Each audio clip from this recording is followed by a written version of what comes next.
And I show that it's go time. So Levi, if you're ready, take it away. Hey, good afternoon, everyone. Thank you all for joining us today, and welcome to part 2 of Defending the Defense Industrial Base webinar series. Part 2 features RJ Williams of DoD Security and Michael Wright of BDO USA. Next slide.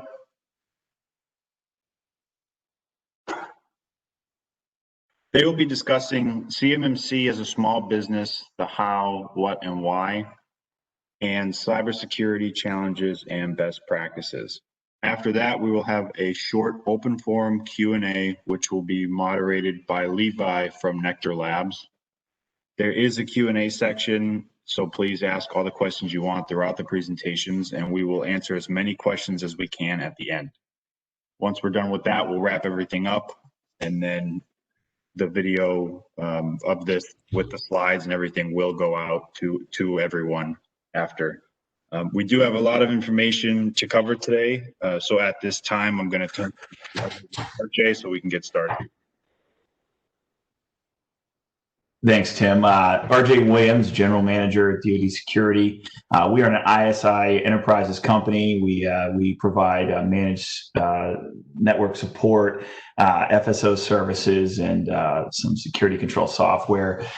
Primarily, we're located in Herndon, Virginia, and we look forward to sharing some information with you guys today. Next slide, please. Today we're going to touch on some basics. I'm probably the least technical person in this room. I'm a business operator, owner. I focus on that side of it and the way it affects us as businesses. Obviously, I'm pretty educated in what's going on with the changes associated with NeQter 171 and CMMC, but I wanted to focus on more about the baseline and really set the baseline for our understanding of what exactly we're getting ourselves into. And if you're already aware of that and you're kind of hearing some things again, I apologize, but I wanted to make sure that somebody was gonna stay away from the details and try and lay the baseline here. So we're going to cover how do we get here. Obviously everyone attending should understand at least what CMMC is, but we'll touch on that. Where are we now, and what should small businesses expect? Small and medium-sized businesses expect? How can you win new business with it? Why do we need to do this? And the why is a big part of it for me. And then a little bit more about DoD security. We'll go to the next slide. The timeline starts for this. I talk to partners and clients every day. It's always a mixture of how fast can I get there, or why is this happening now all of a sudden in the middle of a pandemic? It's important to remember the scope of this initiative goes back all the way before, but initially started in 2013. ISOO issued the memorandum that was an executive order and started to push this in the right direction. We got into 2016 where we see DFARS 7012 pop up. And that really, started to help some things and cited some other requirements. In 2017, we mandated the adequate security and the mandate to implement NIST 171 by the end of the year. As recently as 2018, you hit that deadline at the end of the year. And in 2018, you were supposed to be, and have since in contracts been self-attesting to that 171 cybersecurity framework. So once we got into 2019, I always tell the story. It's kind of embarrassing. I was at a cybersecurity event out in St. Louis. I was standing at the table talking to potential clients, and a lady walked up to me in May of 2019, and she said, what do you think about the CMMC? And I said, no, you mean CMMI. And she said, no, I'm pretty sure it's CMMC. And I said, I can't help you. And she kind of walked off. And if you're listening right now, I apologize because I wish I'd have gotten a little more from her. Shortly after that engagement, we started to learn about the CMMC coming down, the importance of that. And as we sit today, we're seeing it referenced in, SCRM plans and CMMC implementation plan requirements and questions in contracts like GSA STARS 3, DIA Site 3, and everybody knows about the rule change that's upcoming here. We'll go to the next slide.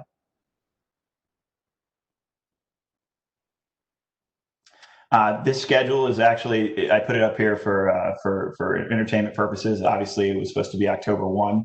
It looks, as we sit today, the rule will be officially implemented in November 30th of this year. And so December 1, you'll start to see these contract requirements. It's important to note that as recently as the last 48 hours, I have multiple requests from clients, referring to potential reporting requirements to their primes. If you've been waiting on CMMC and trying to see what's happening or what's gonna be the case, if you've been sitting on a POAM for NIST 800-171, it's important you pay attention to these presentations because the time is it's slipping away from you.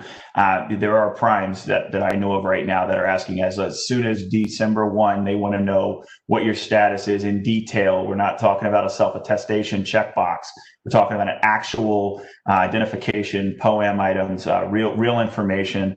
And they're going to, pay a little extra for some of that. But we've talked so much about this being, Katie said over and over that it's not a no-cost mod. Nobody ever said that they can't mod the existing contracts and pay you for it. So it's something we're seeing right now at DoD Security for our clients and something to keep in mind as you go forward. Let's jump to the next slide. The things that are changing that it's important to note are, in security baselines, you're increasing that for you. And if you have subcontractors, you're responsible for that as well. We really need to start to document everything if you haven't already. CMMC is a different beast. There's no checklist here. It's a maturity certification. And it's going to be important that we document the processes and the practices that we have in place, not just with a policy, but how we're initiating those and maintaining those plans. We got to start to think about things in a different way. We're used to controls and objectives, and now we're talking about domains and capabilities and practices.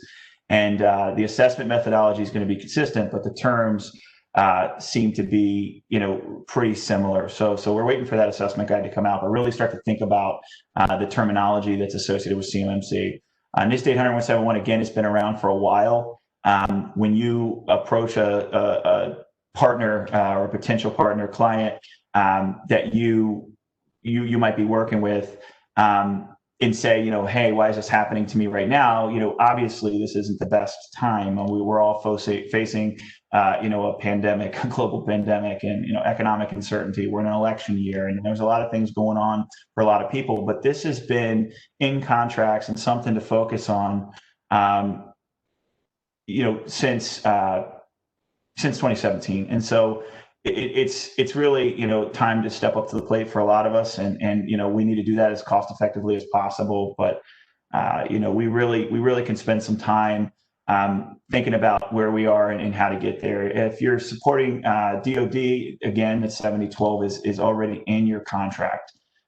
So if you have CUI, and the people in this presentation and others are going to talk about scoping, it's extremely important to understand whether you have FCI or CUI and what the requirements are that are associated with that. But if you have CUI or you're not sure, you really need to be looking at this requirement as something that's been around for a while. CMMC is a certification. It's a go, no-go cert. So if you don't have the level of certification associated with the part of the contract that you intend to bid on, you will not be able to do that work. And that's something your organization needs to work with. When we're talking with our partners and clients on a daily basis, one of the major parts of the conversation is what kind of new work are you intending to go after? And then now it's starting to change to what kind of contract are you on? Because if they're going to pay you to do this, are you ready to do it? And that with cost modification to existing contracts is something I wasn't anticipating personally. The big thing that I'm seeing also from partners, and something you should look at if you're out there and you're a contractor, particularly the small ones, read your DD 254s. They tell you in that document what you're safeguarding, if you're safeguarding, whether you're going to have CUI, whether you're going to be creating and disseminating, sending, receiving CUI. If that checkbox is checked and you didn't challenge it right away, you have a requirement to your organization to meet that. And it's a really hard argument to go back to either the prime or the government and say, hey, look, I know I signed off on this contract, but now 2 years later, I don't think I have CUI anymore. And by the way, the reason I don't think is because I don't want to spend the money to secure it, and I haven't been for the last 2 years. that's not a real good conversation. So, that DD 254 is something you need to look at and really evaluate. That'll help you make the business decision to do that. One of the helpful things with DoD security is we also have a division of the company that does outsource FSO. So we're able to collaborate on that and help have that internal discussion before we meet with the client themselves and make sure that we're educated on their current situation and what their requirements are. Easy wins for cybersecurity solution discussion. This one is pointed at the IT guys that are out there that are begging their boss every day to pull the trigger on these projects that they need to get done to get compliant. And the boss is maybe saying, hey, you know what, I don't think we need to spend that $20K right now, or we don't need to spend that $35,000, or we really don't need to spend that extra $20 per user on 365 licensing. It's here, guys. This is your lever. If you're an IT person, you're a COO, and you're arguing with a CFO on what's important for budget, just let him know that the contracts won't be coming in if you can't meet this requirement. And that's a lot easier conversation to have. And I think it's been appreciated in the industry, at least for me, to be able to walk in and say, hey, this is real and this is coming. And now November 30th, it's in the contracts. You need to start to show some maturity and growth and develop this solution and not just hold on to the poem. The market's coming to your rescue. I'm going to be honest, I am blown away daily by the things that are coming. I use Virtue as the example. If you'd asked me 3 months ago, G Suite was a non sequitur, no question, I'm not touching it. They've come up with a really good encryption method and been able to make that a possibility for people that really want to hang in there. There are some things you have to do around it, but it definitely opens the market. And I'm seeing this growth, solutions like Prevail and solutions like 365, GCC High, and all the things that they're adding to that to try and bring it up to speed with commercial. There's so many good solutions out there, and it's growing every day. When you're choosing your technology provider or you're going to do it in-house, make sure you look at all those solutions and identify what's most important for your organization. Activity is not always progress, but without effort, nothing can be achieved. What I'm trying to say here is make sure that we're doing something, and that even if your organization is standing pat and you can't get the funding to get the full compliance, don't just sit there, right? Start to document what you do have. Start to really identify, configuration management. Start to look at your access control. Get yourself in a situation where you fully understand where you are. And if your boss isn't ready to pull the trigger on the $50,000 GCC High migration quote, that's okay. They're going to do it at some point, but prepare yourself and document where you are now, where you're going to be going. Because it's important to be able to maintain that level of expertise within your organization to show that you at least have some understanding of where you're at. Let's jump to the next slide. Positive effects of CMMC on you. I named some of them before, but obviously, there's a level playing field aspect to this. Katie's talked about it a million times in her presentations. We really have seen an interesting situation, present itself because of NIST. If you were NIST 800-171 compliant and you're looking at a general, purpose contract, you probably are going to have higher rates, which is a disadvantage, but you're following the rules.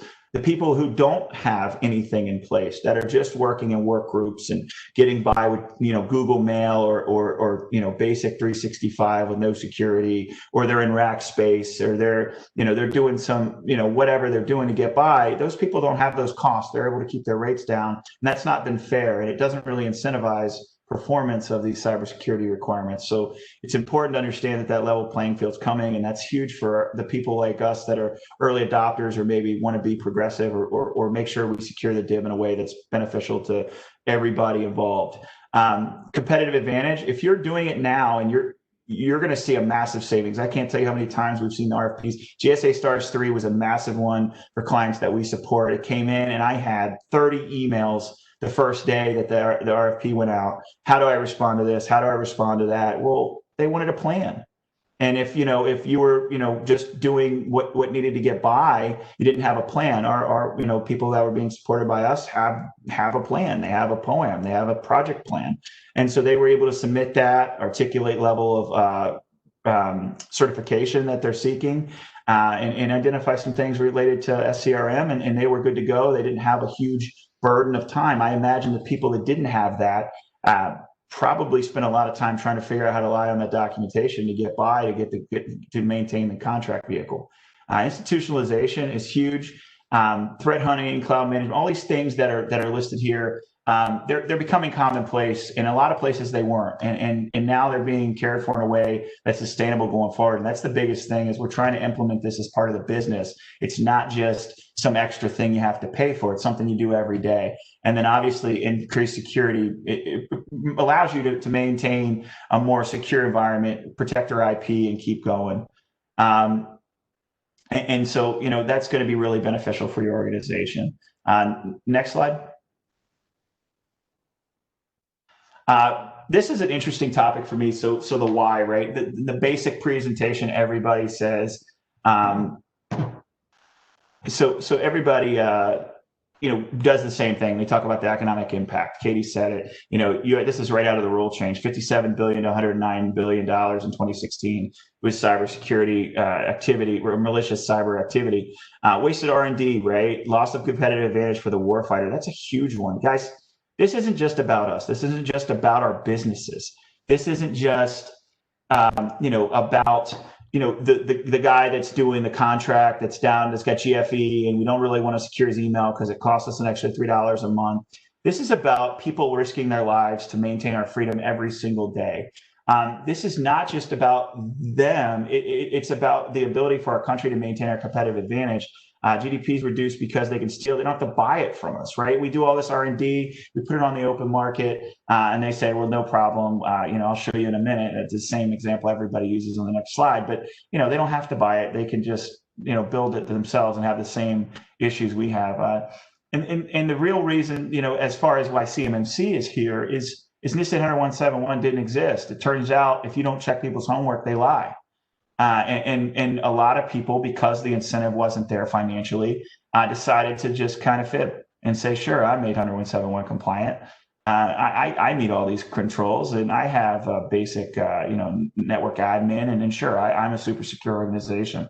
And the fact is, just hasn't been true. Now, let's jump to the next slide. All right. Exhibit A, everybody uses the F-35 and the J-31, right? So they look the same in the picture. Everybody wants to talk about it. Katie did it a million times, and she did a really good job. She got me pumped up the first 5 times I heard it. I was ready to do like a push-up challenge in the hallway or something. It was an awesome point, and I use it all the time. And it's kind of lost its luster in some of the people that are close to the sun like us, because we talk about it so much. But the bottom line is, all the people that were a part of that contract failed. Someone on that contract failed. Someone that developed that F-35, more than one person, allowed that information to get out and allowed the Chinese to build a plane that's, basically the same one we did, that we spent billions of dollars to design and build, and allow them to have that same competitive advantage on a daily basis. And, did they build as many as we did? I don't know. Do they know how to fly them as good? Probably not. Are they really going to, how many aircraft carriers do they have to get them here? I'm not sure, but does it really matter, right? As it affects our long-term goals as an organization, as a country, as an ideal, we have to think about our children. We have to think about our grandchildren, and our inability to take these small things seriously are going to be multiplied in the future as technology continues to outrun us. And if we don't get out front of this, CMMC is a small step. We got a lot of work to do. If we don't get out front of this, our kids won't have the same benefits we did, and our grandkids definitely won't. And it's something that's very important to me and my team. Let's jump to the next slide. DoD security, I'd be remiss if I didn't talk a little bit about what we do. We are a federal contract support company. We only support federal contracting organizations. We don't support any other organizations. Outside of that, if you're looking for some support or to have a conversation, you're interested in getting a little bit of help on this, we're here. We do offer a mostly outsourced solution. Tom did a really good job in the last slide, and he wrote a really good article. If you guys don't know who Tom is, check out Compliance Forge. They're a great organization. They do a really good job of providing a lot of opportunities for documentation. And they're a great team. They have an article out there about the big things that MSPs are lacking we're not a standard MSP. We don't intend to be. If you're with a regular standard MSP right now, you need to be asking some really hard questions. And I should have linked to that article in here. I forgot, but I really highly recommend, getting and taking a look at it. I think, Levi, didn't you even co-author that? I think you did, but either way, it's a great article. It's something I highly recommend checking out. And if you're going to talk to an MSP, you better be asking them the questions. Configuration management and audit ability and situational awareness, and the things that they bring up are really good. We try to do a really good job at that. Even though we do a lot of those things at a high level, no matter where you go, don't think that you can outsource this thing 100% and just sit back, kick your feet up, and you're going to be compliant. You have work to do too. You need to understand what's going on. The physical security requirements are not something that an outsourced vendor is going to be able to meet. It's something they can make recommendations on. I can tell you, what kind of logbook to use and how to escort people and where to get the badges, but you have to do it. And it's important that you do that. And it's important that we educate everyone that's a part of this to understand that. We do provide US-based help desk. That's rarer than you would think in this industry. We provide 24/7, 365 SOC. It's a partner of ours. It's located in Houston, Texas. We do have some SOC capabilities, but they are our dedicated SOC in Houston, and they're an outstanding organization. They run a SIM tool and a SOC, and they're great. We review and plan. We're very focused on planning to maximize the dollars you have. A lot of people want to walk in and give you a $50,000 quote and say, here, do this, plus this licensing, and let's call it a day. We're going to emphasize more, where is your budget now? How can we take the dollars you're spending now and better allocate them, maximize the efficiency on those, and help you continue to plan going forward. If you're going to have to increase your budget, everybody is. We just saw 72% of contractors already know that. The fact is we need to make sure that you use those dollars in the best way possible, help you understand how to formulate that to put it into your rates, and make sure you have a good argument for the government when you get there. We vendor manage, so if you have an ISP or you got a printer vendor or you got somebody else that's doing something regarded to your IT or your compliance, we do that. We do have a compliance management team that kind of oversees does oversee your CMMC NIST 800-171 compliance, where you're at, and a lot of that planning comes into that team. That's a different team for us than it is for a help desk. So we're not trying to have one person do 10 different things in a day. We have multiple siloed teams that interact well together, and we do specialize in Microsoft 365. We've got a lot of experience with commercial GCC and GCC High. And we do migrations, we do implementations, all that stuff, Intune deployments, all that.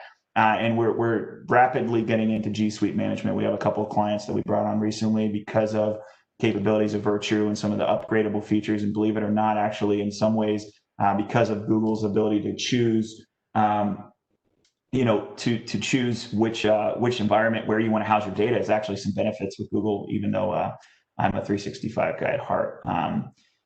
We do a lot of things. We're excited to be a part of this. And, I think that the biggest thing for DIB security was to make sure that we got some information out there. We wanted to be a part of this thing. The guys that are involved in this, Levi, Tom, Tim, and Bonner, Ryan Bonner is a big part. These guys are outstanding proponents for the betterment of the entire world. If you haven't checked out CMMC Center of Awesomeness, that's CMMC-COA.com, I think. I highly recommend it. There's a lot of really good quality information. The NIST alpha rule change came out a few weeks ago. They had the grading scale, grading scale up within 24 hours. It's a great resource. I highly recommend it. And I really appreciate the opportunity to be here today with you guys. I hope if there's anybody that saw value in this, if you're interested in reaching out, please hit me at cmmc@dodsecurity.com. That's it for me. I'm going to throw it over to Michael. I hope I didn't take too much time, guys. Mike, if you're ready, you can go ahead, buddy. All right, thank you. And also, for the folks that aren't on the call, I just wanted to a friendly reminder that we will be allotting some time for questions and having some interactive discussions at the end of this session. So my name is Michael Wright. I'm a managing director with BDO. I work within our third-party attestation practice. I have almost 25 years of experience in providing professional services, really involving risk assessments, compliance assessments, IT audits, other types of services, really, for the most part, focused on cybersecurity and privacy, and also focused on involving contractor organizations that need to meet compliance requirements. So what I wanted to talk about today are really what I consider very common challenges, and then some best practices that we've seen implemented by our clients to meet those challenges. Next slide. So this first slide, this is not intended to be an exhaustive list of all challenges we've encountered in the field, but these are the common ones, and I really see this for the most part with the smaller organizations that have resource limitations. So I'm going to go through these and then just talk about each in a little more detail. But starting from the top, identification and marking of regulated data. And when I say regulated data, by the way, throughout the rest of the presentation, I'm really going to be specifically referring to federal contract information or controlled unclassified information. But this area right here is really a root cause for downstream challenges, because for the most part, if you're an organization and you're seeking a certification or you're required to obtain a CMMC certification in the not too distant future, your best bet is to really focus on the part of your environment where this regulated data is handled, where it's processed, stored, and or transmitted. And I'm going to talk about that in a bit when I talk about defining scope boundaries. But you can't do that if you don't know what it is that you're handling.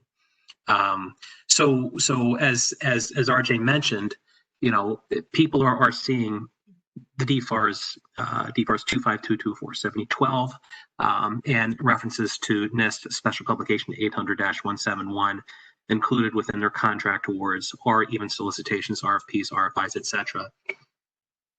Nobody's really doing a great job of identifying this within those contracts, providing the specificity that organizations need to know what it is that they need to protect, so that at least they can identify it if it's not marked.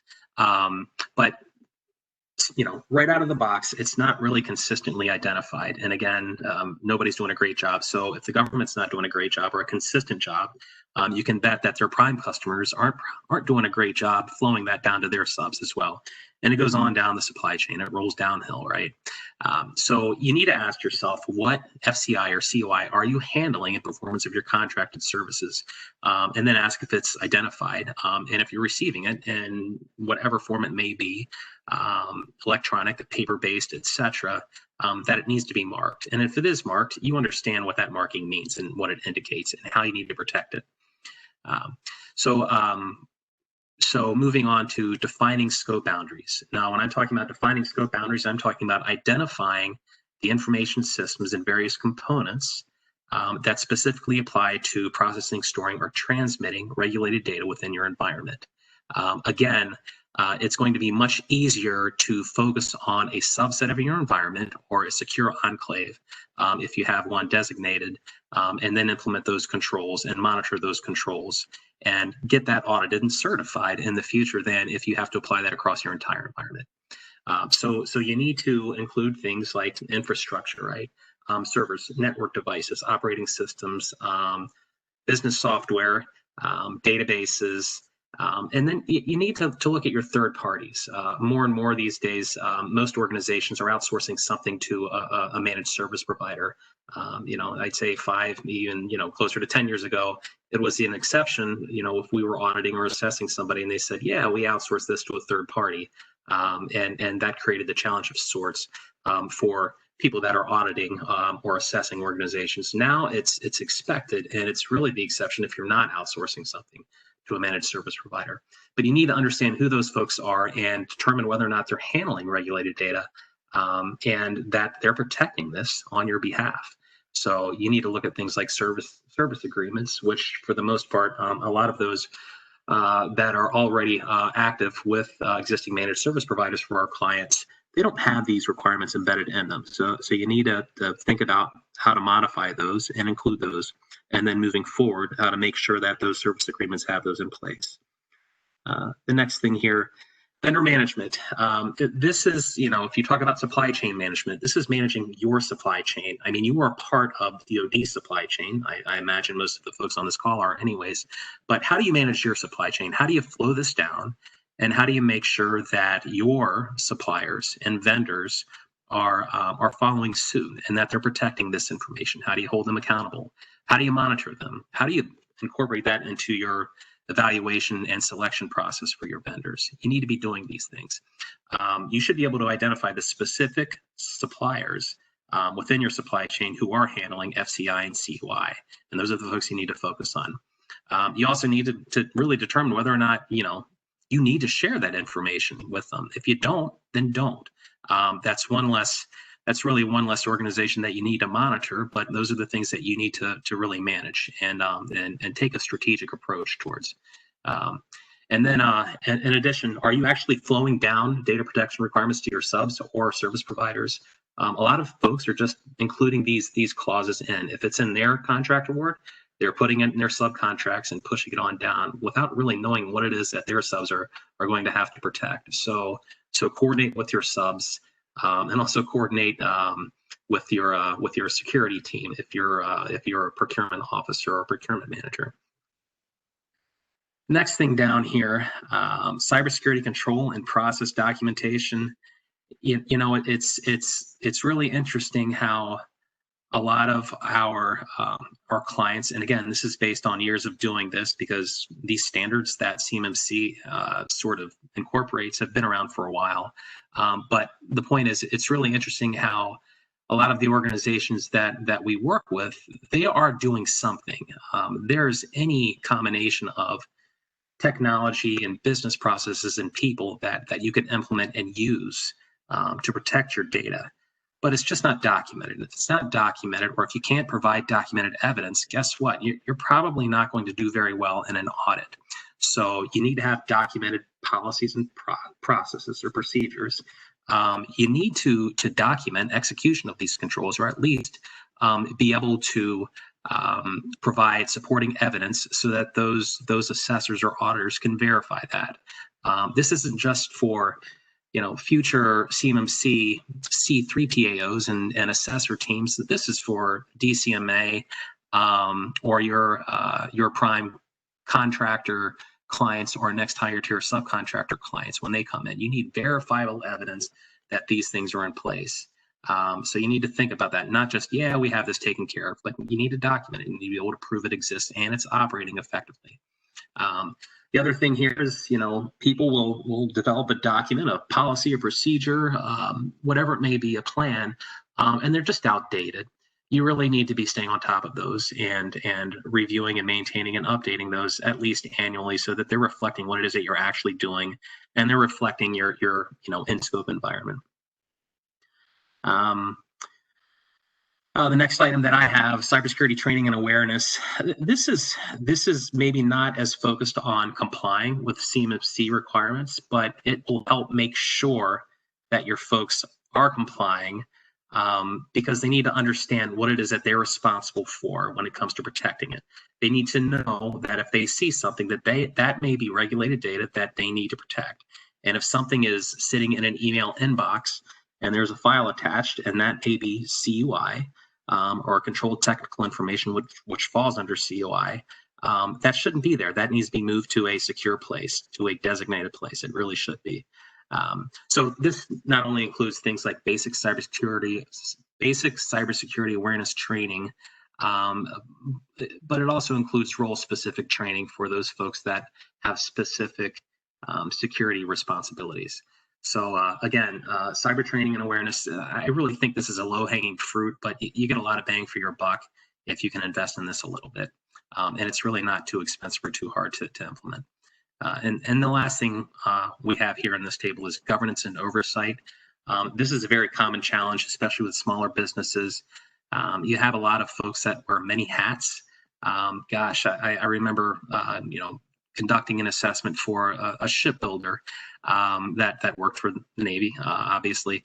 And there was one guy, and he was the procurement officer and the compliance officer and the security officer, and he was sort of the IT troubleshooter. And he was great. But when that guy leaves, or if he leaves, well, they have a huge gap to fill. So the organizations that do really well with governance and oversight and making sure that they're staying on top of this and that they're well positioned to meet these certification requirements in the future have dedicated resources. And if you don't have somebody internal you could consider reaching out to third parties and bringing them on board for a more cost-effective approach. But again, you need governance, you need continuous oversight. So not only do you need dedicated folks, but you know, cybersecurity, it's an ongoing thing. It's not a check the box task. It's not a one-time thing that you do just so that you avoid scrutiny from regulators or that you can win a contract, but it's really something you should be doing for your own benefit, for your own good, the good of your organization. But it's ongoing, right? You need to follow a programmatic approach. Cybersecurity is a living, evolving thing. As new technology presents itself, new threats present themselves, and you need to update your practices accordingly to protect against new threats every day. So you know, that's what good governance and oversight will help you address as you move forward with your organization. Next slide, please. So you know, I know I'm repeating myself here, but when I gave those common challenges, those are what, you know, me and my peers have observed in the field. Those are really common. And they're not exhaustive by any means, but for each of those areas, I just wanted to share some high-level leading practices. I call them leading practices, not necessarily best practices, but they're solid practices. They're things that people can do to address those. But you really need to address those key items that I talked about in the previous slide to really be successful and achieve a certification. So let's talk about identification and marking of regulated data, FCI and CUI. You know, you need continuous communication with your contracting officers or equivalent. So as I mentioned, if a government entity is not really identifying what needs to be protected in their contract awards, and they have a contract with their primes and their primes are flowing that down, well, reach up to your prime customer, have a conversation, understand what it is that they consider CUI or any regulated data that needs to be protected. I do know, in working with other folks, that that some of the larger defense contractors are actually doing a really good job at doing this. And in some cases, they're taking the approach that they're going to treat everything that their subs are handling in performance of a contract as CUI, or they need to protect it accordingly. Well, that may not be an answer that you like, but at least you get clarification on what they're considering as CUI or something that needs to be protected. But you have to have the conversation. You have to reach out to your contracting officers, your procurement officers, and it doesn't matter if this is a brand new contract award or one that's been active for 2 or 3 years. You need to have that conversation now. Get clarification. The other thing is, some of our clients, they actually have a really strong understanding of the types of CUI that's out there and what markings actually mean. So National Archives and Records Administration owns something called the CUI Registry. It's a website out there. Anybody can go on there and they could see all of the various categories that make up CUI. And you may not be surprised to know that almost anything can be considered CUI. Well, they still need to identify that in your contract, but that's not my point. The point is that also needs to be marked if it's being disseminated or shared down the supply chain. They really know the difference between what NARA calls CUI basic and CUI specified data. So CUI basic is anything that really doesn't require any additional protection beyond what you're going to see in something like NIST Special Publication 800-171, which CMMC will cover. But CUI specified may include things such as export controlled information, EAR or ITAR data. That type of data, in addition to just meeting your basic NIST SP 800-171 security requirements, that has unique markings. It will say it's specified, and it will have dissemination guidance. For example, no foreign nationals should really be touching ITAR data. That's International Traffic in Arms Regulations, or data that falls under that on the munitions list. So, but again, you need to know what you're looking at if something is marked. And if it's marked as CUI specified, well, that requires special consideration on how that's handled. And just keep in mind, CUI can be shared in many forms, but it's not included to things like email, spreadsheets, reports, etc. It's not just a record or a disk or a drive that's handed to you. So the next thing here, defining scope boundaries. This is, I really think this is the most important thing after you've identified the regulated data that you are handling. But this is really the first thing that we cover when we're engaged with a client. Let's define your scope boundaries. What information systems and components are included. That's what in DFARS terms is known as the Covered Contractor Information System, where this data is processed, stored, or transmitted. This needs to be documented within a system security plan. There are different forms of system security plans out there. National Institute of Standards and Technology, or NIST, they actually have a special publication, I believe it's 800-18. That is a very structured, detailed example of a system security plan, but they have a template that's out there. You can also go on the FedRAMP site, and in their resources tab, they have a system security plan template. You can look under any NIST, really any NIST website or page, and I shouldn't say any, but there are some specific ones as it relates to the NIST standards that fall under CMMC, and see some nice, easy templates to populate for a system security plan. The point is that system security plan is a key artifact or document, and that should contain a detailed description of your scope boundaries or your covered contractor information system. That system security plan needs to be treated as a living document. It is not a one-time thing, because that reflects your current environment that's in scope for purposes of this presentation, a future CMMC certification. It needs to be treated accordingly. The other thing, what we see from a lot of mature organizations that are very successful and implement best practices, an example of that is established data classification policy and procedures. You need to have, well, you really should have a policy and supporting procedures that help people identify what something is and how it needs to be treated within that organization. Have something that's meaningful for your organizational system users or your stakeholders, whether they're vendors or clients and other third parties. So you also should have an inventory of systems used for handling that. I think I already covered that in the previous section, but just across the organization, because sometimes there's data that you're handling and you know that's in, let's just say, a contract management system, and it may be FCI, but until CMMC came about, you weren't really looking at that, and that wasn't included in your covered contractor information system when you're doing these NIST 800-171 pre-assessments. So if you have an inventory of those systems and a strong data classification program, you can identify that and then just incorporate that in. So also, last thing here, organizations that do well in this space, they control the flow of CUI. That means, how do you control where that CUI is processed, stored, or transmitted? It's one thing to say this is where it's supposed to be. It's another to actually control and make sure that it stays within those boundaries. There are different ways to do that. Some of the more sophisticated organizations actually employ things like data loss prevention, data tagging, etc., to make sure that data doesn't really travel unprotected outside of those boundaries. Next slide, please. All right, vendor management. Again, this is an area that I don't think we spend a whole lot of time on, and it's something that everybody struggles with. CMMC, until you get up to level 4 or level 5, it doesn't really have any controls that specifically talk about vendor risk management. There are a handful of them through maturity levels 1, 2, and 3 that touch upon supply chain management or vendor risk management. It's all kind of one and the same to me. But you're going to be responsible for flowing this down. And if you spend over $25 million on subcontractors or vendors under your federal contracts, you've exceeded a threshold where you could be subject to a DCMA audit, also known as a contractor procurement system review, or CPSR. If they come out and they visit you, they're going to assess whether or not you're flowing down those safeguarding requirements, which includes marking and dissemination statements. I talked about identification and marking of regulated data before. Well, you need to flow that down and you need to do it the right way. And then also cybersecurity incident reporting requirements. This is something that not a lot of people talk about as well.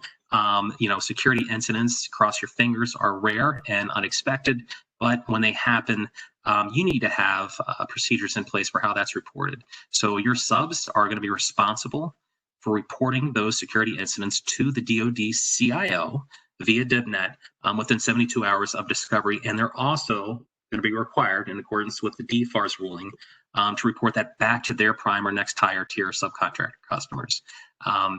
You can't just flow that down and say this is what you need to do. You really should establish some specific procedures for who they need to contact with your organizations. Next thing here, for strong vendor management practices, a lot of folks will include FCI and CUI safeguarding requirements within their MSP service agreements. So third-party service providers that aren't really considered what some people see as traditional subcontractors, where subcontractors could see, a certain contract ID that their services roll up under. Some of these third-party managed service providers, they don't even realize that they're supporting, that they're providing services in support of a federal contract. They just don't know. They just know that they're responsible for hosting your platform or hosting a software that you're using.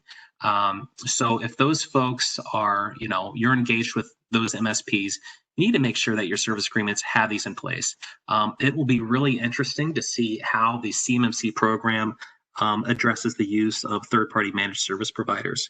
So think of anybody that you're really outsourcing functions to that's not considered a subcontractor under a specific contract, and they're going to be applicable if they're responsible for protecting or overseeing or monitoring 24/7, for example. They need to have these requirements built into those service agreements. Or if they're a cloud service provider, even more so.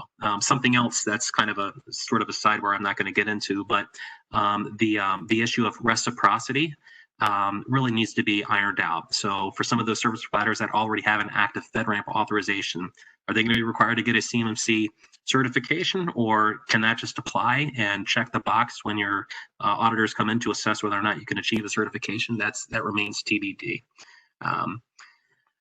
One other thing here is cybersecurity control and process documentation. Policies have to include, at minimum, descriptions of purpose, scope, and applicability. Who does that apply to? It could apply to the entire organization, it could apply to third parties. A good description of those requirements, and then roles and responsibilities. Who's going to be responsible for implementing that or overseeing that? And then procedures are essentially those documented processes, and they need to be in accordance with the policy. They need to be able to support that policy. And then last thing, especially if you need to achieve a maturity level 3 certification, which most of the folks that I've spoken with or that I'm working with, this is what they're planning for. You need to have a formal documented plan for implementation of a cybersecurity program. I said a programmatic approach before. This is what we're talking about. A plan is evidence that you're doing something in alignment with that. Next slide. Okay, I mentioned cybersecurity training and awareness. Not only do you have to do this, you have to document it. So, some leading practices include being able to track and monitor compliance with training requirements across your organization.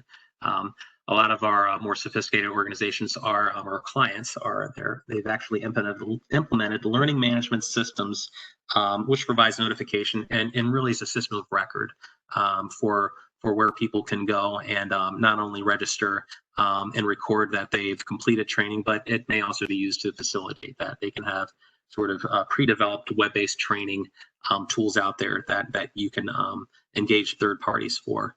And then last but not least, governance and oversight. I do believe I kind of beat this one to the ground a little bit when I was talking through the first slide, but the clients that are successful in this area, they have dedicated resources. They also conduct periodic risk assessments. Risk assessments is another area where I see people struggle if I'm going to get down to the granular control level. But it's interesting how so many people define risk assessments differently.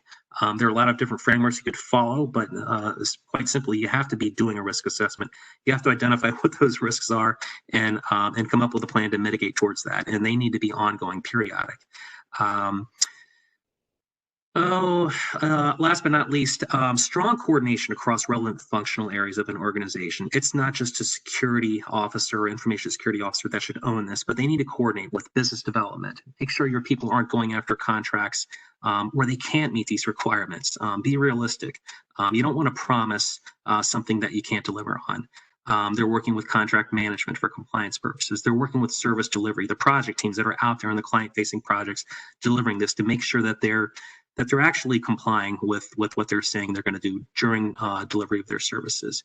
Procurement teams, flowing this down to the supply chain, make sure you're coordinating with those folks. Human resources, employees, performance management, performance reviews, etc. And last but not least, legal. And of course, depending on your organization, these could be consolidated. But anyways, those are just some examples of some key functional areas where you need strong coordination across. So that's really the rest of my material. So I'm going to hand it back off to the team of panelists, and I think we can address some questions now. Thank you.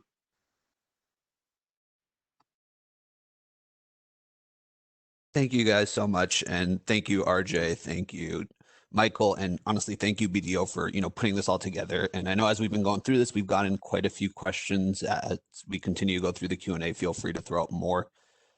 First question is, where can I actually find a list of certified third-party assessment organizations that can certify me towards CMMC?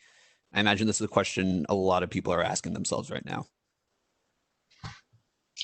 Yeah, so I'll take this one, Levi. If you want, so the CMMC AB, the accreditation board, is in charge of developing the training and training those people. Those provisional assessors, I think there's 72 of them or something like that, are going through training now. I believe the first class graduated. They got 25 or 30 people in training now. That listing will be found there if it's not already. I don't believe that they're actively assessing. If anybody can correct me, but last I heard that was the provisional plan, and I think that they're intending to go a little more full scale here soon. Yeah, so this is Michael. So I just wanted to clarify, those are provisional assessors. And they're not necessarily C3POs. The C3PO, C3PAO organizations haven't been fully vetted or defined yet, unless something's developed very recently. So, but the provisional assessments are soon going to be underway. Actual certification assessments, they don't expect from the information I'm gathering to really hit until probably mid to late Q1 2021. Again, this is based on information I have, and that's not written anywhere. Yeah, and that's such an important thing to know, because I know people ask me every single day of, hey, how can we get assessed? And I know I've seen some people out there claiming that they can certify you and assess you towards CMMC. It doesn't exist. So it's something people should be aware of, and just be aware that no one can certify you to CMMC yet. Moving on to the next question, which I think I'm going to toss over to Michael, but how much information should we be collecting from our subcontractors, specifically in regards to their 800.171 implementations and possible future CMMC plans? So what I've seen and what I've actually recommended is starting with some key documents like a system security plan.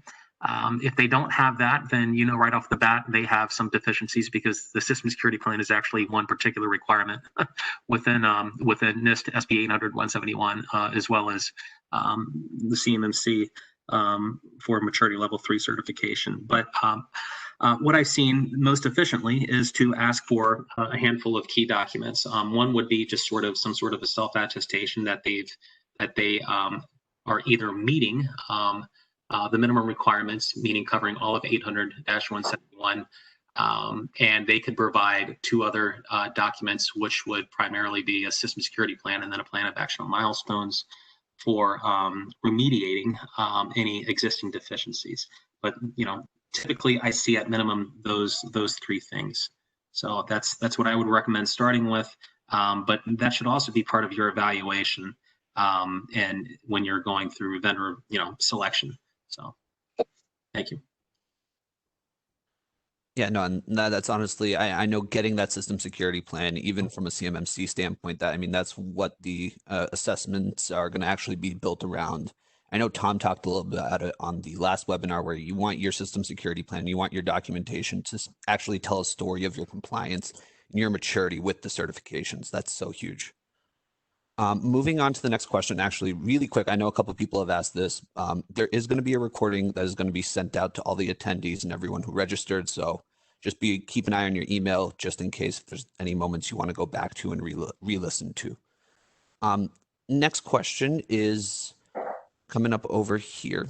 Give me 1 second. Say CUI is not identified within a contractor award or marked. Does that mean a contractor doesn't actually handle CUI?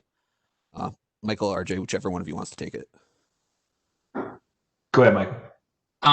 It definitely does not mean that you're not handling it, and it also doesn't mean that you don't have to comply with those requirements. As I mentioned, some large primes or even subs are taking the approach that anything and everything that they're handling should be treated as CUI. And if they provide that clarification down the supply chain, then that means that's how they need to treat that, and that means it would be in scope. Again, that's not the right answer, but without specific identification within those contract awards, again, you have to ask these questions. But this is really a gray area, and I think it's an area that needs to be vastly improved upon, starting at the government level, in order for this program to be successful. Yeah, earlier I mentioned about a DD-254 and making sure that you read that document and other documents associated with the contract. I did not intend for that to be a get out of jail free card if the box isn't checked, right? There's a lot of common sense, and you need to be educated in the understanding of CUI and what could be, what kind of information you have, and particularly as it applies to your DoD contracts. You need to make sure that you're evaluating that information as it comes in, train your people inside your organization to understand it, and don't just lean on that DD-254. I mean to say, really, my intent was, if you have it checked, if you don't, it's on you to kind of make sure that you're managing that process.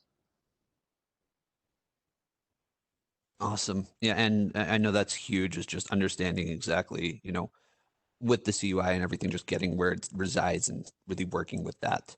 Moving on to the next question here, and I know we've talked a lot about CUI, we talked a lot about CMMC. We didn't really touch on the levels too much, but how should a contractor actually determine the appropriate maturity level under which they'll need to be CMMC certified?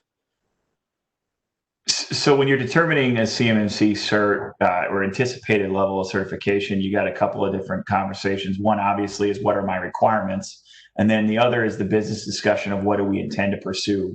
So if you're going to have a conversation with your contract officer or start to look into these types of contracts, if you're going to be engaging in a type of work that's on a level of a CMMC level 3 or 4 or 5, you need to plan for that.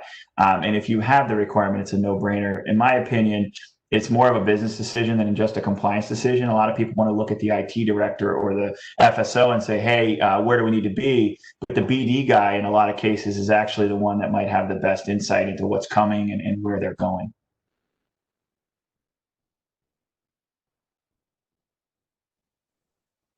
Yeah, and I know, RJ, you mentioned this earlier with the DD-254 forms, but should all contracts that have CUI requirements have a DD-254 form included with it?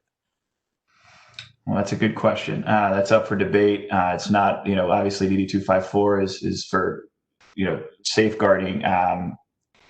You got me stuck there. Tim, you got any input on that one?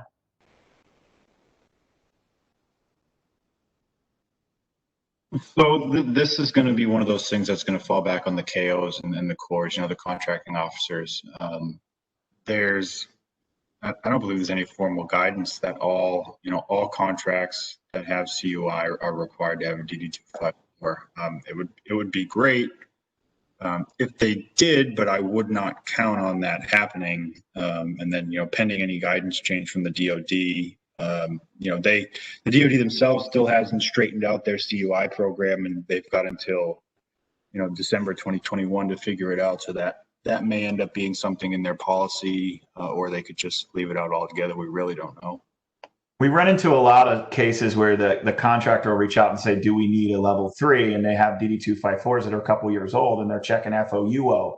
And we really want to start to have the conversation at that point of, okay, what kind of documentation? Do we have controlled technical information here? Do we have CDI? What are you doing? Is it just FCI or sometimes it's not just clearly labeled. And the best case scenario, you'd have a document that identifies it, and going forward, they need to be labeling it, right? That's a requirement, but the answer isn't always, that they're going to do that. Like Tim said, they're working on that, still in progress. Yeah, and I know we have about 2 minutes left. I'm actually going to hand it over to Tim. If Tim, you want to take over, talk a little bit more about some of the upcoming events we have within the series. Yeah, if you want to jump to the last slide. So we do have 3 more events coming up. And it's each Friday for the rest of October. Next week's event is going to be put on by Duo. They're going to be talking about multi-factor and zero trust in the DIB, and then we're also going to be talking to AvePoint, who will be discussing how to do backups in GCC High and other ways to back up things to meet CMMC compliance.